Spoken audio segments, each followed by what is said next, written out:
Amado, o Senhor não nos quer igual a ontem. Quem acredita nisso?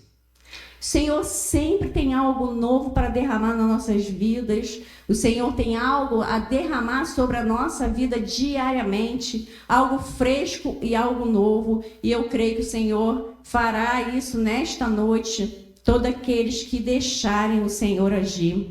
E eu quero que você me dê um pouco de atenção. E você pare de fazer qualquer coisa que te tire de atenção daquilo que o Senhor quer falar contigo. Amém? Pode ser? Eu quero que você abra a tua Bíblia lá em Abacuque 3, capítulo 3, versículo 2. É um texto muito conhecido.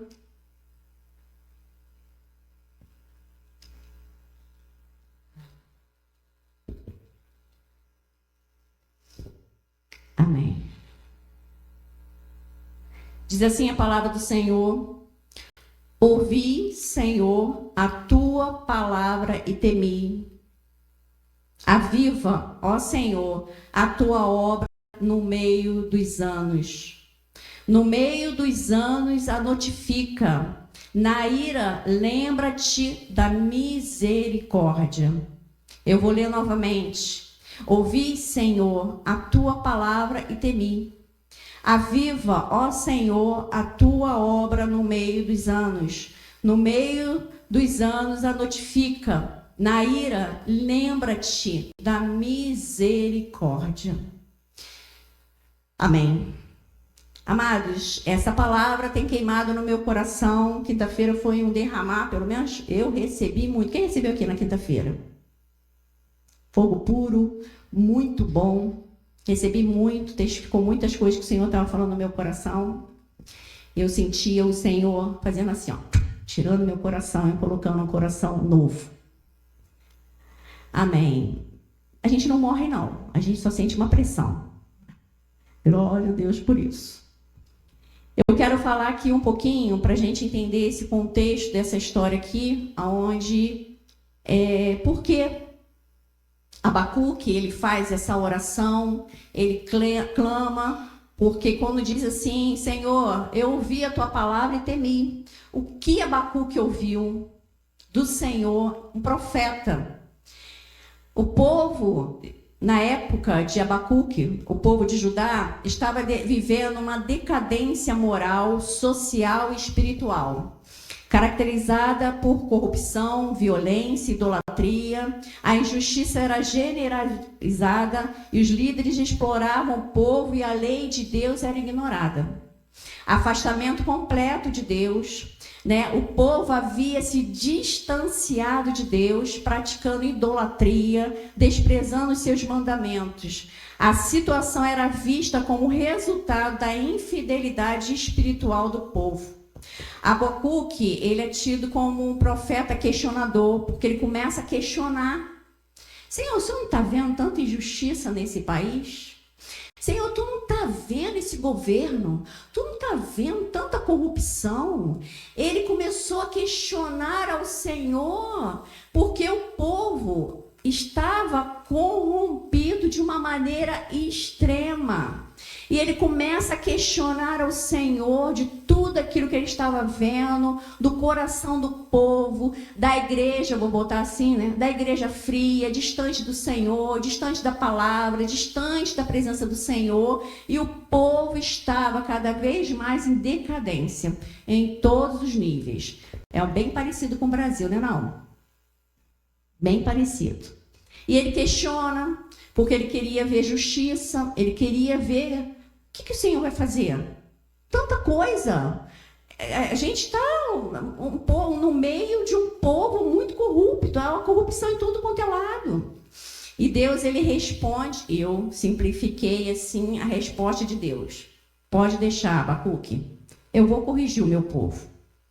Enviarei um povo ímpio para corrigi-lo, Babilônia.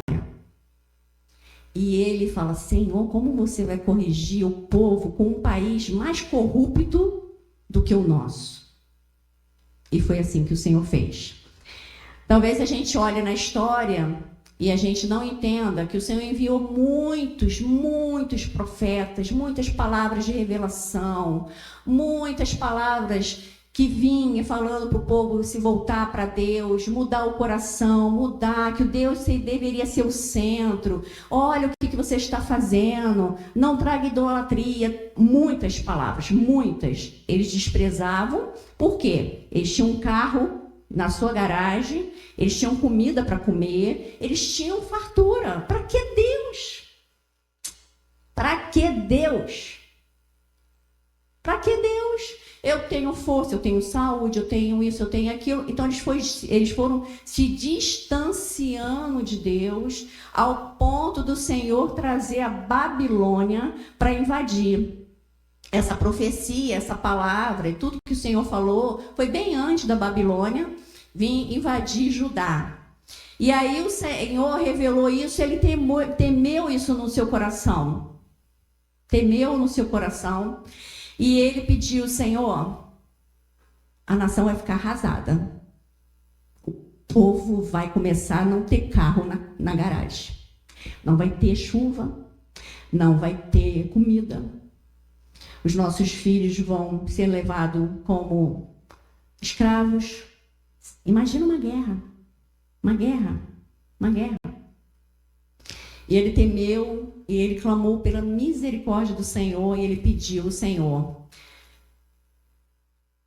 Ó Senhor, aviva a tua obra no meio dos anos. E eu quero falar toda a palavra, desde a abertura, a palavra da Raquel, falando sobre coração. Hoje eu quero falar sobre um coração duro. Eu quero falar sobre um coração duro. Eu já várias vezes na minha vida, e eu continuo fazendo isso, percebendo na minha vida um coração duro, endurecido pela presença do Senhor, eu falo, o problema está comigo. Alguma coisa endureceu o meu coração ao ponto de eu não sentir a presença do Senhor. Então, eu oro pedindo ao Senhor, Senhor, muda o meu coração, preciso me quebrantar, me voltar para o Senhor. Nós que estamos nesse mês clamando, Senhor, aviva-nos, aviva-nos. Eu não sei quanto a você, se você percebe que nós precisamos de avivamento. Quem percebe isso? Só eu preciso de avivamento. Quem precisa? A igreja precisa de avivamento. O país precisa de avivamento. Então, nós precisamos de avivamento. Ouvimos nesse mês o que o avivamento promove: arrependimento profundo, leva a mudança de vida e santidade, amor pela palavra de Deus, paixão por missões, resulta em uma maior unidade e amor entre os crentes e conversões de pecadores. Como o Daniel falou aqui, na quinta-feira, avivamento não é para não crente. Avivamento é para quem é crente. Amém? Para quem é crente. E me veio Nínive. Nínive precisava de quê? Avivamento ou conversão? Hein? Ela precisava de conversão, salvação. Ela seria destruída sem conhecer a possibilidade de arrependimento. Aí Deus chega para quem? Quem, gente? Não meu marido Jonas, mas o profeta Jonas. Jonas, esse povo não conhece a minha graça, não conhece que eu posso perdoá-lo. Eles eram bárbaros. Sabe o que é bárbaro? É abrir a barriga de uma mulher grávida, estrupar todo mundo. Era bárbaro, era uma nação terrível. Eles não queriam somente conquistar um país, eles queriam fazer atrocidades, coisas horrorosas. Jonas sabia disso. Eu vou pregar para um sujeito desse? Como a gente às vezes fala, eu não vou pregar para essa pessoa, não quero que ela vá para o inferno. Isso já aconteceu comigo. Uma ferida na alma que uma pessoa me causou e Deus me perguntou, e se eu te mandar agora falar de mim para essa pessoa? Eu disse, olha só, Senhor, tem muitos pregadores aí. Deus nem me respondeu. Quem tinha que mudar o coração era o meu coração. O meu coração. Foi assim que Deus fez em todo o processo de Jonas. Deus mudou o coração de Jonas porque aquela cidade precisava conhecer a esperança, como a Raquel falou. A esperança. Olha, vocês vão ser aniquilados. Deus julgou vocês, acabou. E aí, vocês precisavam, e eles se arrependeram. O que a gente tem que fazer? Vamos nos arrepender. Toda a cidade se arrependeu. Então, o avivamento é para crente, é para a nossa vida. O avivamento é provocado pelo Espírito Santo, que ocorre em resposta ao despertamento do povo de Deus para buscar uma vida cristã mais centrada em Cristo, coerente ao Evangelho. Ou seja, a nossa vida não está centrada em Cristo e a gente não tem uma vida coerente ao Evangelho. Por isso que a gente precisa do avivamento. O Espírito Santo traz uma convicção que Jesus é Senhor e um anseio por um compromisso mais sério com Ele. Aumento da ousadia para pregar a pregação do Evangelho e o testemunho de Jesus Cristo. Não há avivamento se não houver quem busque por ele. Quando a gente lê sobre os avivamentos, a gente fala assim, ó, começou assim, hoje Deus usou um homem, uma mulher, um jovem, isso, aquilo outro, olha o que aconteceu naquele lugar. Mas antes, todos os lugares estavam horríveis. A presença do Senhor já não era frequente ou não existia mais nas igrejas. Tem um caso de um lugar na Inglaterra que os pastores pregavam e a igreja estava vazia e eles saíam para beber. Coisas terríveis, estava uma corrupção. É aquilo que Judá estava vivendo, uma corrupção geral.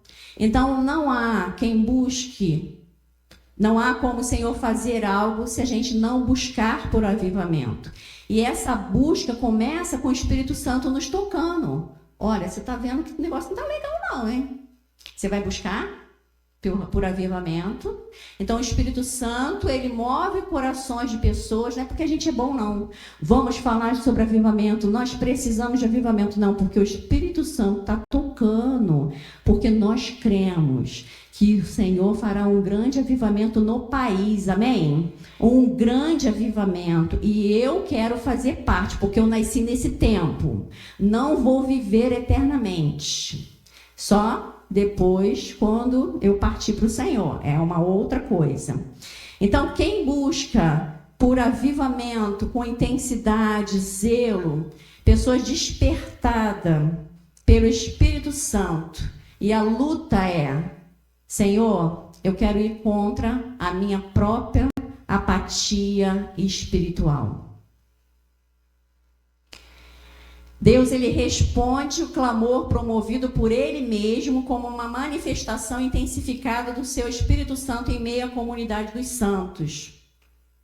Uma das principais características do avivamento é a reivindicação de Jesus Cristo como pastor supremo e principal objetivo da adoração da igreja. E eu coloquei várias coisas aqui, né, porque eu fui escrevendo, e eu falei assim: Senhor, como estamos longe do Senhor? Como precisamos de avivamento? A necessidade de avivamento revela a falta de vida espiritual, precisa de despertamento do povo de Deus e volta à presença, retorno à presença. Orações fervorosas, fome pela palavra e sede pela palavra. Eu não sei quanto tempo você tem de cristão, da sua vida cristã, mas sempre eu era estimulada a fazer os meus cálculos. Você, tanto tempo de crente, ainda não leu a Bíblia toda? Você, tanto tempo de crente, ainda não ora? Você ainda... Sempre aquele confronto, porque a minha vida estava sendo daquela maneira, como eu falei no início. Se Jesus ganhou o meu coração, a minha vida é para crescimento na presença dele, amém? E eu crescendo na presença dele, as coisas vão fluindo. Eu não posso aceitar na minha vida uma vida medíocre. Amém?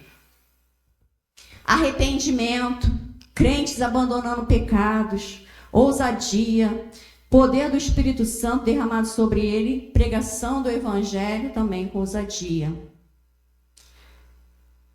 Pergunta assim para o teu irmão, você quer o avivamento? Você precisa entender uma coisa. Quando o avivamento chegar, a tua vida não será mais a mesma. Não será mais a mesma. Como eu falei sobre Judá, como a gente, muitas notícias, às vezes eu fico assim, Senhor, misericórdia. Às vezes eu fico mandando muito sobre criança para os pais. É tanta barbaridade que eu fico assim, meu Deus do céu. É tanta criatividade para o mal. É tanta coisa assim, sabe? Crianças indefesas, que não sabem, vão comer aquilo que é podre. E se os pais não, isso aqui não é bom, e não estiver atento, vai passar, porque a pessoa está ocupada com outra coisa. E se você não gosta das minhas compartilhar, você fala comigo que eu não mando mais. Mas quando eu vejo que o Senhor, misericórdia das nossas crianças. A gente fica chocado com a corrupção do mundo. A gente fica indignado com situações. Gente se aproveitando da outra, gente fazendo coisa errada, absurdos, mas nós acabamos não ficando chocados com a falta de santidade entre nós, a Igreja de Jesus. Não bate. Como eu falei, não precisa falar, mas eu queria que você pensasse. Que ano que você foi batizado? Eu sei que aconteceu muitas coisas nesse caminho. Eu fui batizada em 1980. Quantos anos eu tenho só de batizado? Cadê alguém de... Quanto? 45. Tem alguém com menos de 45 anos aqui nesta igreja, além de Júlia e Giovana? Chega, daqui a pouco está passando. A gente precisa de avivamento no decorrer da nossa existência, da nossa vida com o Senhor. Nós precisamos. Eu não sei quanto tempo que você não sente a presença do Senhor. Eu não sei quanto tempo que você não lê a palavra do Senhor. A gente coloca lá, gente, lê Provérbios, coloca um versículozinho. Que dificuldade, algo simples. Algo simples. Porque eu pensei assim, pedirei algo bem simples, para que a pessoa seja capacitada a fazer algo bem simples. E a gente vê Deus que vê, né? Deixa Deus ver. Então, com o passar do tempo, o primeiro amor é abandonado. A paixão por Jesus é abandonado. O desejo de falar, eu não entendo nada dessa Bíblia, mas vou entender, por isso que eu não desgrudo dela. Até que você entenda, porque é um processo. É você comer, é você verificar, Senhor, o mês que eu não leio, me perdoa, Senhor, me retorna, eu quero retornar a tua palavra. Isso é o avivamento, é o Espírito Santo movendo o nosso coração, nos despertando. É a gente sair daquela apatia espiritual que nada mais nos incomoda. Nada mais nos incomoda em relação a Deus. Se eu estou buscando por santidade ou não, que importa? Não mato ninguém, não estou roubando ninguém, cumprimento todo mundo na igreja me acha legal. Olha, me acha muito legal, sou prestativo, canto bem, faço isso, faço aquilo e estou tranquilo.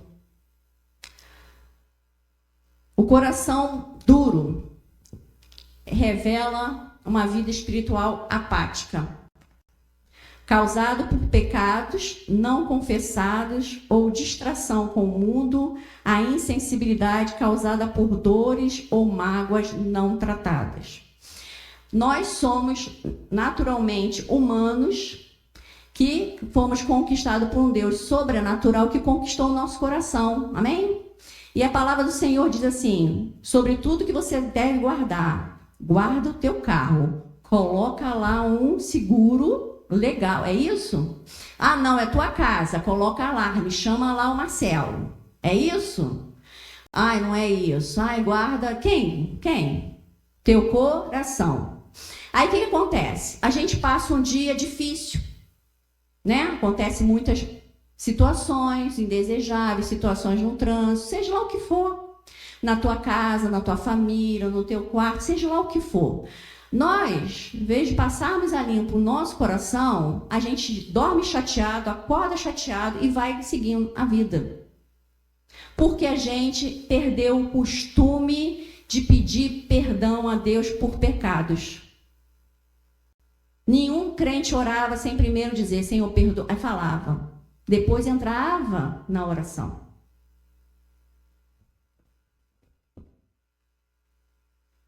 Hoje o Senhor vai nos limpar de uma maneira poderosa.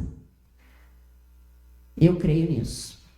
O que acontece com o nosso coração? Nós começamos a sobrecarregar o nosso coração, a gente não renova o nosso coração. Eu lendo um texto de uma pastora, e ela falando, ela escreve muito bem, escrevendo para sua filha que fazia aniversário, falando sobre ela. Teve um momento lá no texto que ela escreveu, ela falou assim, que a filha dela teve um problema na igreja, e foi reclamar com ela. E ela falou assim para a filha, olha para mim e para o teu pai, a gente faz isso? Não, então nós somos o exemplo. Uau!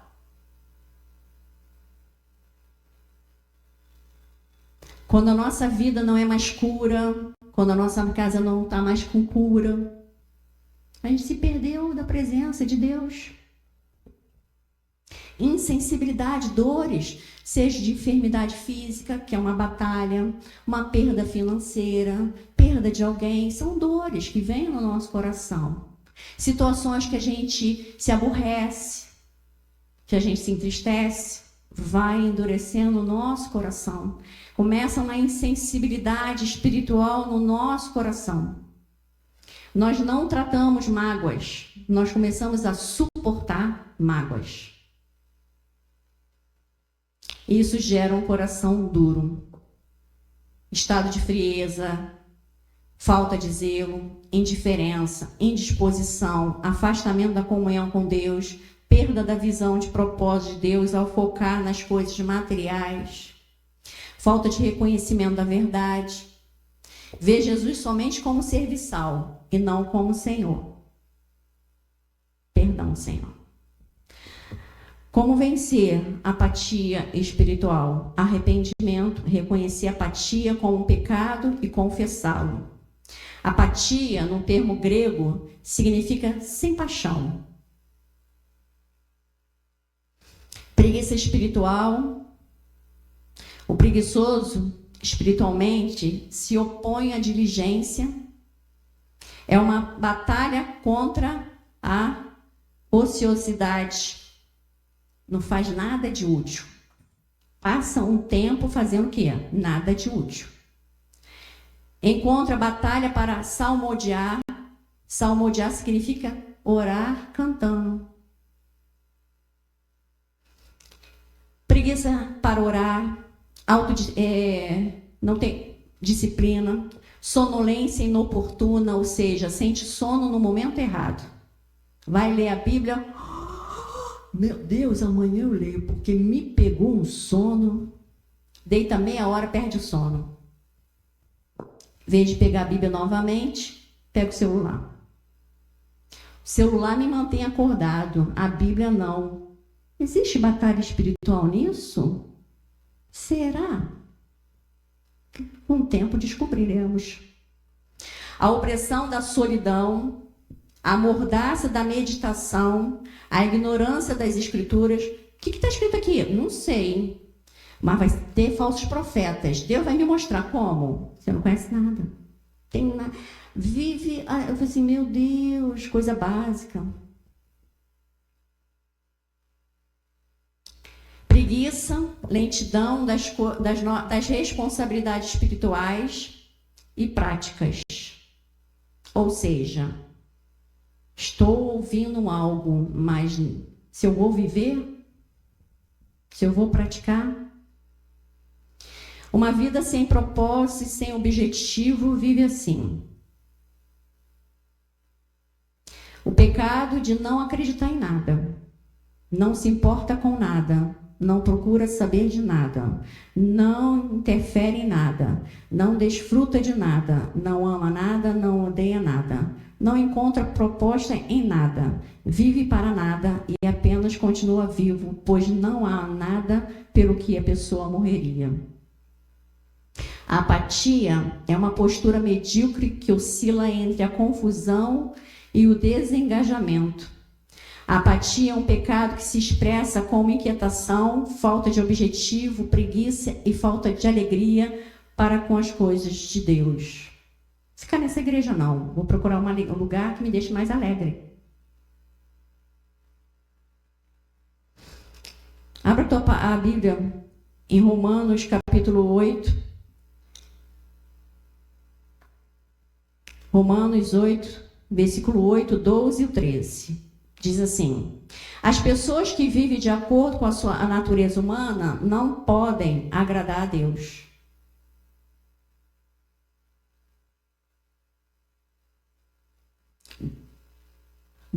Portanto, meus irmãos, nós temos uma obrigação, que é o de não vivermos de acordo com a nossa natureza humana.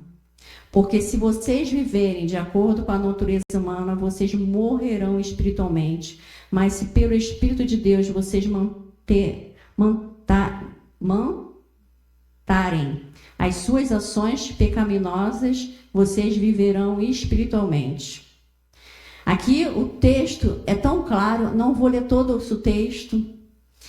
A nossa responsabilidade é não viver uma vida pecaminosa ou uma vida natural, uma vida que não tem a presença do Senhor. Em Tiago 4,16, ele faz um resumo sobre pecado. O que é pecado? Diz assim Tiago 4,16: portanto, pense nisso. Quem sabe que deve fazer o bem e não o faz, comete pecado. Um filósofo cristão declarou sobre pecado: o pecado não é apenas a violação da lei, mas também a violação da aliança com o Salvador. Apatia é uma recusa de amar aquele que mais inspira e mais merece o nosso amor. Precisamos nos arrepender. Precisamos confessar e deixar os nossos pecados. Em 2 Crônicas 7,14 diz assim: se o meu povo, que se chama pelo meu nome, se humilhar e orar e buscar a minha face, se converter dos seus maus caminhos, então eu ouvirei dos céus e perdoarei os seus pecados. A ceia do Senhor é a renovação da aliança com Jesus, nosso amado noivo. É um momento de autoexame. Tem gente que foge da ceia. E tem ceia hoje? Eu acho que muita gente pegou, né? Porque todo dia do culto tinha ceia. E não entendeu que a ceia é um renovo de aliança. É para te trazer para perto dele, amém? Amém? É para te trazer para perto dele. Não é para você, pequei e vou ficar em casa. Não, estou aborrecido, vou ficar em casa. Briguei com a minha mulher, meu marido, vou ficar... Não! Não é isso que a ceia, ela declara. A ceia é um momento que eu preciso refletir sobre o meu coração. Eu preciso refletir sobre a minha vida. Eu preciso refletir. É tão tremendo que eu aprendi uma coisa. Quando você recebe uma palavra, aquela palavra queima no teu coração, você tem que chegar em casa e rever essa palavra. Porque Deus quer falar muito mais com você. Tem gente que deixa a palavra morreu. E foi bom. E até esqueci o texto. Não continuou, não deu continuidade, porque Deus quer falar muito mais do que é pregado aqui. Amém? Então, o momento da ceia é um momento de autoexame. É um momento necessário para todo cristão passar e viver. Diz assim a palavra do Senhor em 1 Coríntios 11, 28. Portanto, que cada um examine a sua consciência. Então, coma do pão e beba do cálice. Eu preciso saber como o meu coração está diante do Senhor. Salmo 139, 23 diz assim: ó Deus, examina-me. Conhece o meu coração. Prova-me, conhece os meus pensamentos, vê se há algo em mim, vê se há em algum pecado e guia-me pelo caminho eterno. Aqui Davi, ele fala assim, eu posso me examinar e falar, tá tudo bem, eu sou uma pessoa boa, mas quando você permite que o Espírito Santo venha te examinar, é outra situação. Porque a gente falou sobre fazer a ceia em casa, sobre o casal fazer a ceia, sobre você fazer a ceia, você experimentar disso, esse examinar. A ceia não é para acusar ninguém, é para um autoexame. Estou lá reunido na família do Iago, falo assim, Iago, você... Não, é um autoexame.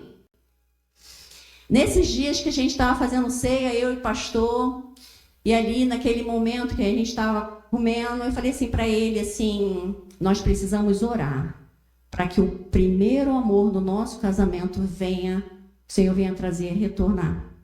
Amém? E ali a gente conversou sobre isso, nós oramos sobre isso. O que veio, gente? O que vai vir? O que vai vir, gente? Não adianta eu falar, Senhor, estamos aqui, seus pastores. Oh, Deus, tu conhece, quanto sacrifício. Oh, Deus, quanto sacrifício com aquele... Cai por terra. É um examinar na minha vida. Como marido, como esposa, como filho. A gente precisa melhorar. É um momento de reflexão, de se examinar, de permitir que o Espírito Santo venha nos examinar. Na primeira ceia, eu falei sobre o avivamento da comunhão. E eu creio e continuo crendo que o avivamento virá através da comunhão. Quando eu vou cear sozinho, imagina você, estou eu lá com Deus, gente, não tem ninguém para acusar. Ninguém para ficar pensando, é eu e Deus. O negócio fica estreito, não fica? Não fica, gente? Não fica, gente? Fica estreito. Você entra ali, pega a palavra, aí você fecha os olhos, já sabendo uma lista de pecados. E aí você começa a falar. E o que acontece? Perdão. A comunhão tua com o Senhor é o quê? Restaurado. O Senhor começa a restaurar a comunhão. Aí você faz a ceia com tua esposa, com teu marido, com teus filhos. O que vai acontecer? Você vai clamar para que o Senhor traga o avivamento da comunhão. É o Senhor que traz. Pastora, você não sabe como é que está a minha vida. Deus sabe. A ceia revela a restauração. A ceia revela perdão. A ceia revela avivamento. Às vezes a gente está com problemas e fala, o que eu vou fazer? Jesus, olha como Jesus nem está no centro mais. Essa situação, o que eu vou fazer?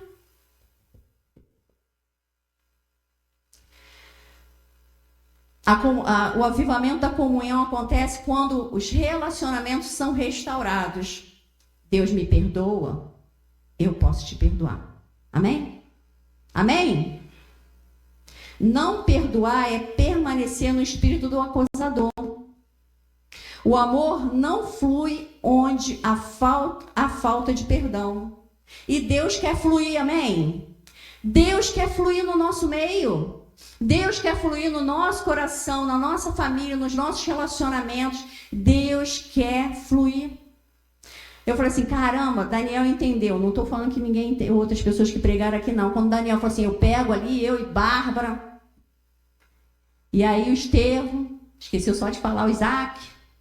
Dentro do útero, a criança é a tomada do Espírito Santo. Aí fica ali, o fogo cai na minha família. Aí vem família do Deusmar. Vem família da Carol, vem família da Cintia e do Marcelo, vem a família do Serginho, vem a nossa família avivada para a igreja. O que vai acontecer? O que vai acontecer? O que vai acontecer? O que a gente está ministrando dentro da nossa casa? A gente precisa insistir, porque o Senhor é fiel. O Senhor é fiel. O sangue de Jesus é suficiente para perdoar os meus pecados e os pecados das pessoas que pecaram contra mim. Eu fiquei imaginando o meu coração pretinho. Pretinho, igual criança. Quando aceitei Jesus, quando falaram de Jesus para mim, eu vi meu coração pretinho. Então eu imaginei de novo meu coração pretinho, sem avivamento, com coisas que o Senhor precisa tratar. Mágoas de pessoas. Aí chego diante do Senhor, o Senhor me perdoa por causa disso, me perdoa por causa daquilo. Como Ele vai derramar o seu sangue no meu coração e essas pessoas que eu não perdoo, Ele não vai tocar? Não existe isso. Existe, gente? Não existe isso. Por isso que a condição para nós recebermos o perdão de Deus é perdoar os nossos inimigos. Esse é o evangelho que a gente não quer pregar. Estava conversando com uma pessoa, essa pessoa chegou, pastor Jonas, ela não me entende.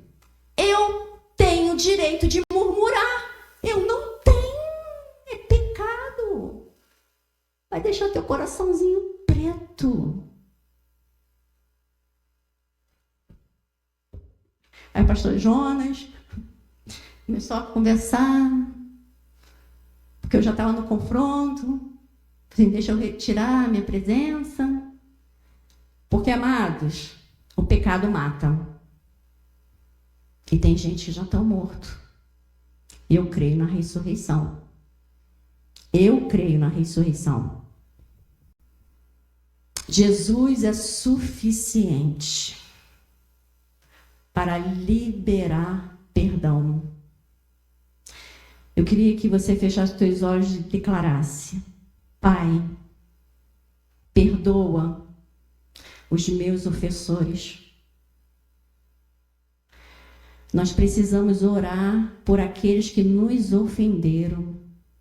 Então comece a orar agora. Comece a orar por aquelas pessoas que te ofenderam.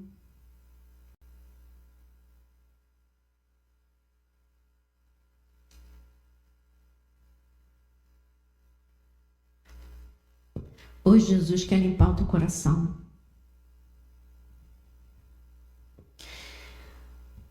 Quando tomamos a ceia, precisamos entender que o corpo de Cristo,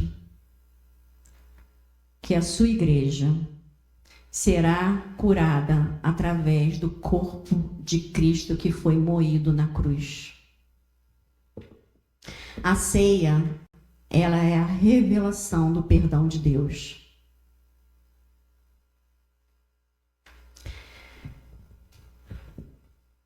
Tem um avivamento da ceia, da comunhão que está vindo na tua direção.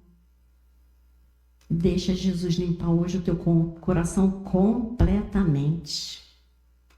Você não vai reter ninguém, nem a tua vida. Jesus não morreu em vão para você reter perdão. Quando pensamos no avivamento da ceia, pensamos no coração puro. Senhor, eu quero um avivamento. Eu preciso de um avivamento. E a resposta é o meu coração puro. Puro.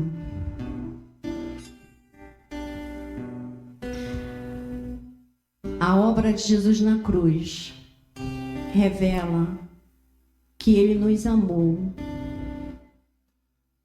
Ele entregou sua vida sem pecado para nos redimir.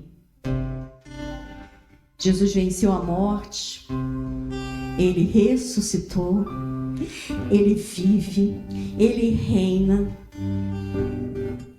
A voz de Jesus invadiu o céu, declarando: Pai, perdoa, porque eles não sabem o que fazem. Essa palavra de perdão precisa ser liberada o tempo todo na nossa boca. Senhor, perdão. Meu filho não sabe o que faz. Senhor, perdão. Perdão. O grande avivamento da comunhão é Jesus voltar ao seu lugar de honra. Ele é o cabeça. Ele é o cabeça. Ele é o cabeça. Nós somos o corpo de Cristo e o Senhor Jesus está nos alinhando. Nos alinhando. Hoje é noite de você ser alinhado ao cabeça, ligado a Ele. Ligado a Ele, completamente a Ele. Completamente a Ele. Amado, toda apatia espiritual tem solução. É o sangue de Jesus. Não há coração endurecido que o Senhor não possa transformar. É só você falar: Senhor, meu coração está endurecido e eu quero, transforma em coração puro, puro, sem ofensa, sem pecado, sem malícia. Oh Deus, sem acusação, sem acusação. Eu queria que você ficasse de pé nesta noite. Você vai receber os elementos da ceia agora. Raquel vai servir. E nós vamos adorar. E deixe o Espírito Santo ministrar ao seu coração. Porque o coração, ele reflete no nosso semblante.